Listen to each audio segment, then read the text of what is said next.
This is the Book Deal Podcast, where you will discover the inspiring stories behind your favourite books. We interview seasoned and debut authors, as well as publishing industry professionals, to bring you the best tips and advice on how to get that elusive book deal. So no matter what stage of writing you're at, we've got you covered. I'm Tina Strawn. I'm Madeleine Cleary. And I'm Natasha Rye. And join us as we pull back the curtain of published authors, one deal at a time. The Book Deal Podcast acknowledges the traditional owners of the land and waters which it's recorded on, and pays respect to their elders past, present and emerging. Welcome to the Book Deal Podcast. I'm Tina Strawn, and in this week's episode, I'm interviewing Valerie Khoo, CEO of the Australian Writers Centre, host of the So You Want to Be a Writer podcast, author, artist, and absolute champion for aspiring authors. When you listen to the interview with Valerie, it's very easy to see she is passionate about lifting up authors and celebrating their successes. And this passion is what drove her to create the incredible hub that is the Australian Writers Centre. With everything that it has to offer, from courses to workshops to the podcast and the community groups, it really is a trusted source of information and inspiration for all authors. So after so many years of interviewing authors and shared knowledge through the Writers Centre, Valerie is a wealth of positivity and advice to help you on your publishing journey. I hope you enjoy. Welcome, Valerie Khoo, to the Book Deal Podcast.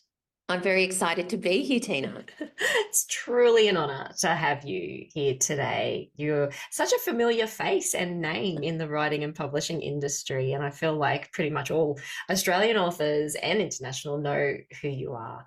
And you're an absolute wealth of knowledge and information, especially when it comes to motivating and aspiring writers. And that's exactly our MO here on the pod. So we are very excited to have you on. Well, I love the world of writing and I love writers and authors. So anything I can do to help or share any information, I'm more than happy to. Yeah, absolutely. Well, so I know, Valerie, through your own publishing journey and from the 20 plus years as the CEO of the Australian Writers Centre, and you're also the host of the So You Want to Be a Writer podcast, and you've done hundreds of interviews. There's over 600 episodes on the podcast now. You've probably seen and heard it all when it comes to publication journeys. And so I really want to delve deep into your advice and tips for our listeners. But first, I wanted to quote something that I found on your own website. I just thought, as a way of an introduction, I just think it really sums you up really well. It says, I've mentored thousands of writers and creatives, built programs that turn ideas into published books, and helped people reshape their lives through the power of storytelling. I just think that's really beautiful. And I just think that's you in a nutshell. Oh, thank you. I'm really passionate about helping people realise that what they want to happen in their lives can happen, whether that's in the world of writing or not. But obviously that's my area of technical expertise. So I love it when people think of something that they think is impossible, but then eventually they realise that it is possible and then it becomes reality. So that's what motivates me. Yeah, I love that sort of, we do talk a lot about manifesting what you like, what you want in life. And that sounds a lot very similar to what you're saying there. So yeah, I mean, 20 years as the CEO of the Australian Writers Centre, I'm sure it's changed a lot in that time, or at least it has grown immensely anyway. Now offers, over 80 courses. It's supported over 100,000 students, which is we're up to 120,000. Oh my gosh, yeah. Yes, that is an incredible stat. I'm one of them. I'm a grad of the AWC. Lots of authors are. Can you tell me how it all started with you at the Writers Centre? Did you know what you're getting yourself into? What was your plan and your goals at the time, and how does that align with now and what you intended? My goal at the time was kind of what I just said. I'm really, really motivated by helping people achieve their dreams and helping people learn and helping people change their lives. It just so happened that my technical skill was writing because I can't coach someone to Olympic glory because I'm not very athletic. I can't necessarily, teach someone statistics or econometrics or whatever, but I can help people in the world of publishing and writing and creativity and that sort of space. So it started with just 2 courses, and there were 6 students in the first class, I remember. And I just loved seeing that light bulb moment, and I loved then seeing their name in print. They would come back to me and tell me that they got an article published, or they got a book deal, or at least they got a publisher interested in their manuscript. And that's what's really exciting for me. And over time, obviously, it grew because I knew that there was deeper knowledge that was required in specific areas, and I made sure that we provided courses in that space. And the other thing was that I did not start off as a writer. I started off as an accountant many, many years ago, like a lifetime ago. And when I wanted to move into the world of writing, I found it very difficult to get information that I could trust from one place. I got lots of information from a billion different places, some of which was good and some of which was not as good.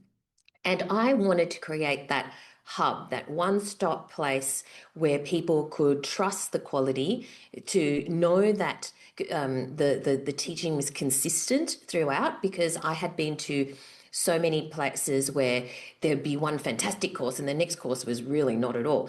And I wanted to maintain a level of consistency and quality. And I think that also came because I came from the world of the corporate world, and I wanted to apply some of those same principles of excellence that I had become so used to in providing these courses. And yeah, over time, I guess word of mouth spreads, and it just continued to grow. And I continue to love seeing the successes of people.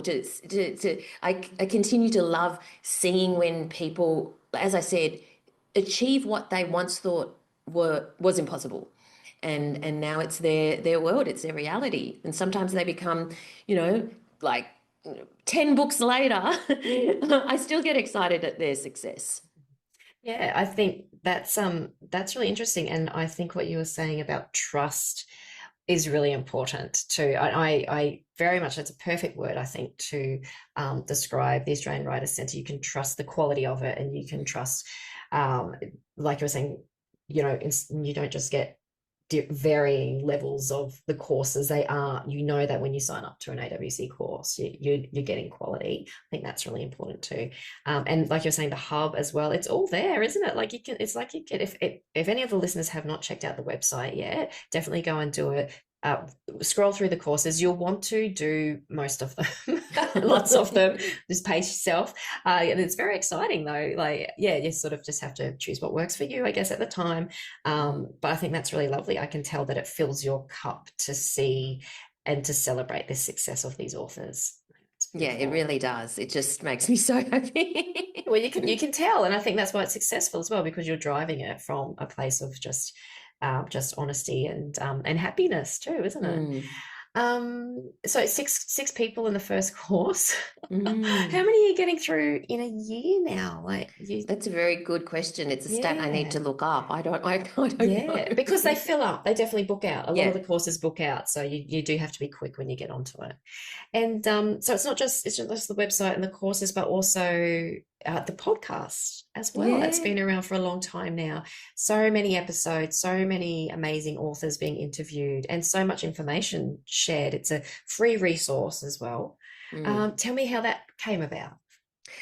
Oh, that's a very good question. It came about a while ago. I think how over Christmas you have that week where literally you've got nothing to do. Yeah. So you don't know what day it is. You don't know what's happening. So I thought to myself, oh, I should start a podcast because I'm not busy enough. And initially I co-hosted the podcast with the lovely Alison Tate, who is the author A.L. Tate. And I remember just creating I can't even remember on how I create on Photoshop or something, just a mock-up of podcast cover art and with her and me on it. And I just sent it to her and she said, okay. So we started on this journey together, and then now she's gone off to do other fantastic things with Your Kids Next Read. And I've absolutely enjoyed continuing on with the podcast by myself, but now I have roving reporters. So Nat and Dean are roving reporters, and they do a fantastic job interviewing authors, but and also contributing to the podcast. Yeah. So how long ago was it when it started, the podcast? Oh goodness, that's a good question. I should have these stats I should probably written have down these stats. somewhere. I did actually try to have a look. Because the thing is, It's not before that, there was so this is the second iteration of the podcast. Before that, we had what was imaginatively called the Australian Writers Centre podcast. So there's actually more than 600. There's probably over 1,000 episodes that are online, but that was a different beast because that was in the very early days of podcasting. Yeah. Yes, because that's what I was going to say. That was in the early days. So that was quite a novel concept then to, and probably definitely wouldn't have been as much information around as there is now. Like you can just easily Google it, and everyone does it just, from home with the most basic of setups, which is very handy. But yeah, back then that would have been quite novel. That's really exciting. So from all your hundreds of guests that you have interviewed on the podcast, what is the one interview that has stood out to you the most? I really enjoyed talking to Christos Tsoukas. I thought he was awesome. I think he's an incredible author. I think he contributes so much to the literary fabric in Australia. And he's just a really lovely person as well, So that's definitely one of them. I really enjoyed talking to Ed Ayres, who wrote his memoir. Oh, it was about his memoir, Whole Notes, and I just loved that book, and I just loved the subtlety and the nuance with which he wrote the book, but also just his my conversation with him. I guess I'm a fan, Yeah, well, that's one of the fun parts of having your own podcast too. Is it's a really I know for myself, it's like it's a really good way of getting people to talk to you. Yes. That would probably maybe just be like, who's this person? Yeah, so it's it's really enjoyable, isn't it? You can just ask them all these questions that you desperately want to know and fan out a little bit too, be a bit of a fangirl sometimes if you want to. So what is some of the best advice that your guests have shared in an interview that's really stuck with you? It is actually very straightforward advice, but it's sometimes hard for people to execute that advice for some reason. And that is simply to believe that it's possible. And obviously to work towards it, you still need to not just believe, you need to actually write the book. But I cannot tell you the number of people that I come across just in life or at festivals or those sorts of things who believe that it's a closed shop, who believe that they will never get a book deal. And I'm like, well, okay, if you believe that, that's what's going to happen. Yeah. So fundamentally, and that's why I also showcase a lot of our graduates, because it shows that it is possible. And the same with your podcast. You talk about the book deal and you show that it's possible. And to show people's journeys to publication, not just of already successful authors, because they've got, the wisdom and insight that they can talk about writing, but also slightly newer ones, because you can see that they weren't writers before. They were physiotherapists or they were whatever, right? And they believed it's possible and it happened. So it's actually really simple. It's not actually a writing technique or a journey to publication technique. At the core of it, you need to know that it's possible. And I cannot tell you the number of stories I hear out there from organizations, from, people who are in the writing industry who just bang on about how hard it is and how it's almost impossible to get through the slush pile. Well, if you're going to listen to that, that's going to affect you. and you're going to believe it's hard, and it's going to be hard. Whereas if you actually, and I'm not saying this in any kind of woo-woo manifestation kind of way, it's just fact. You just need to believe it's possible, because quite simply it is possible. Yeah, I agree. Yeah, you can call it manifestation, or you could call it taking the steps to get where you want to be and to achieve your goal. Yeah. They're very similar, aren't they? Manifesting something. I mean, there's a lot of I wouldn't But there even are dare people delve who into that. there are people who take the steps to be where they want to be in order to Mm. achieve their goal, and yet don't believe it's possible. They say, I'm Yeah, gonna see, I'm yeah. doing these steps and I'm not getting Uh-huh. anywhere. You see, so that's great. You should do that. Yeah. But you need to fundamentally believe it's possible. And if you find that hard, you need to surround yourself with people who believe it's possible, and not surround yourself with the pessimists. Yep. No, that's probably true for a lot of things in life, isn't it? Yes. With positivity. Yes, I agree. That's such a powerful message. Believe it's possible. Um, yeah, and I get it. Like everyone's heard those stories, those negative stories.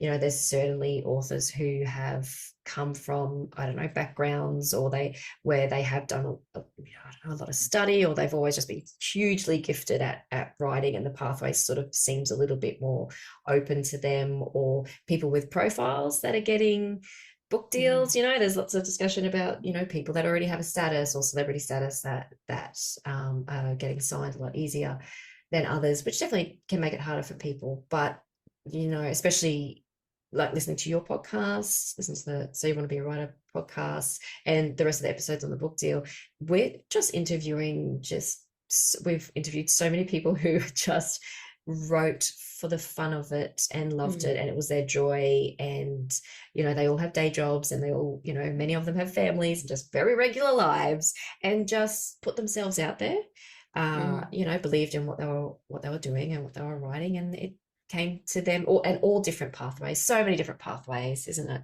There's absolutely. there is not one pathway, is there? Yeah, for sure.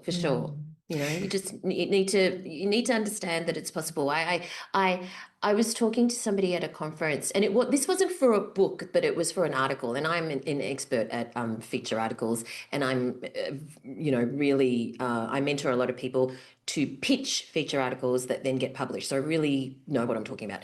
So this woman was talking about a particular article that she wanted to pitch to like a high profile magazine, and she was telling me about it, and it was actually a really good idea. And I said, and she had the goods, you know what I mean? I knew she'd be able to do it. And I said, all you need to do is pitch that, but just change this. I knew that thing that she needed to change was essential, and it would get her over the line. And it was extraordinary, because she's sitting right in front of me, and she said, oh, so it's not possible then. I said, no, did you hear what I said? I said, this is a really great idea, and you will totally get it over the line if you just change this bit. And she's like, oh yeah. It was like she was deaf or something. She wasn't deaf. She just assumed, she just wanted to believe that it was not possible. And I was actually telling her, this is how you get there. And she just kept saying, oh, right, yeah, it's a closed shop. It's not possible. I'm like, I didn't know what to say. Yeah, that's interesting. And maybe it's that ingrained message always of it, like you said, being a closed shop, or negative feedback means no, or not. I mean, it shouldn't be negative, but being asked constructive and being asked to change things. And I've met lots of people whose pathways to publication have involved sending it out to whoever agents or publishers and being asked to change, or have had to change because they've worked through it, particular parts of the story, huge parts of the story, but that's all part of it. You people can still want your work, and it may look different when it actually gets published as to when you hand it in, but that's what working with people like yourself as a mentor, and the publishers and their editors, it's all just like a massive masterclass, just learning off these people. They may have suggestions, and often afterwards, probably most of the time, you realize that because these are the experts giving you that advice. If you take it on board and you make those changes or whatever you need to do, it's often better for it. Yeah, absolutely. And the thing with this lady is that it was a tiny, tiny thing. There was no structural change. It was just a tiny inclusion, but she just wanted to hear that it was not possible. Yeah, because it was too hard to, it was almost too big to believe that it could be. Yes. Yeah, that's sort of sad, isn't it? That we've just, Yes. you know, so negatively ingrained in our minds like that. Can I ask you a question about articles? So, Valerie, you Sure. were saying, and you're an expert at articles. Is that a good way for people to, because they're very different to writing books, obviously, but is that a good way for people to practice their writing skills, practice trying to, you know, in the publishing industry, trying to submit for the publishing industry? Is that something that people can do maybe while they're trying, if they've got a novel that they're trying to have published traditionally? They are two extremely different skills. And I know a lot of authors who write articles as a way of earning income while they're writing their manuscript, but one isn't going to lead to the other necessarily. Having said that, that actually did happen to me. The publisher read my articles and then they approached me. However, that was for nonfiction, so that's different. But if you're writing fiction, that's entirely different to writing a nonfiction feature article. So it really only works for people who actually want to earn their income that way while they're writing their fiction manuscript. But they are very, very different skills. But this is the thing with the AWC, is that they do offer courses for fiction writing, but also there's copywriting Yeah, for sure. as well. There's all these other courses that aren't just for fiction writing or writing novels or picture books and things like that. Yeah. Okay, so back to the AWC and the courses that they offer. They really do, like I said, cover off on everything from, and all in different forms too. Like they can be short and self-paced courses to year-long mentoring or in-person workshops. What have you found is the most popular course that is on offer, and why do you think that is? I think it's creative writing stage 1, and I think it's because that is a introductory course for people who either just want to dip their toe in the water to see whether they like writing, and it's only 5 weeks, and then they can, it's not a big time investment for them. It's also really popular for people who they remember how much they enjoyed writing at school and they just haven't done it since, because life takes over, kids, you know, work, all of that. And now they're at a stage where I want to rediscover whether I still like it. And so that's an entry point for them as well. And so this introductory 5-week course covers a lot, but it's not a massive commitment for you, and you'll know by the end whether you want to take the next step or not. And you might just enjoy it for 5 weeks and have a great time, and that's the end of it. Or you might go, oh, there's something here, I want to pursue it further. So that's definitely one of our most popular courses. And does that cover off on all types of creative writing? So it doesn't matter if you're someone who likes to write picture books or like romantasy, does it cover off on everything? Yeah, it's at an introductory level, so it's not going to go into the real specifics of all sorts of different genres, because you're still discovering. But having said that, you know, if you already know that you are into a particular kind of genre, like romantasy or psychological thriller or whatever, it's still a brilliant entry point. Yeah. And then later on, you can go into the more genre-specific courses. Yes. And that's what I did, actually. I did the writing children's novels course, which I really enjoyed. I think that wasn't that long either. I think it might have been 6 weeks or yeah, something. that's fun. That's 5 weeks. 5 weeks, there you go. What I really liked about it as well was the group of all the other members that were doing the course, or the students. You share your work and you can read other people's work, and I think we provided feedback as well, which is such a good way of learning too, providing feedback on other people's work as well. And then you just get the views of so many other people, because everybody reads things differently, don't they? Everybody has a different bit of advice. And then also having your teacher's feedback as well, which I found really helpful. And then the other one, which I tell everyone about as well, is it was called Your Author Website. Do you still have that one? It was so practical, honestly. I did it probably a few years ago because I knew I needed to do a website, and I had literally no idea where to start. And I mean, everyone learns differently, and for me, I just needed to hear and see someone kind of explain it, but also explain why you should have the things and what works for an author's website. Like, can you just do one page, or, certainly don't do 20 pages, but here's the reason why I don't do 20 pages. But it really walked it all. And then it got down to nitty gritty, as in like, I can't even remember what the terms are now, but, your host, whoever your web host and who you can go to help design it and all those sorts of things. It was super practical. I really enjoyed that one. Yeah, I think that that's really important, is that people need to leave with very clear steps in any of our courses. It's not just theory, that if you do the course properly, you will leave with very clear steps on what you need to be doing next to achieve your goal. Yeah. Yeah. No, I certainly found that. So that was a really helpful one. So, Valerie, can I just ask, overall, it's a big question.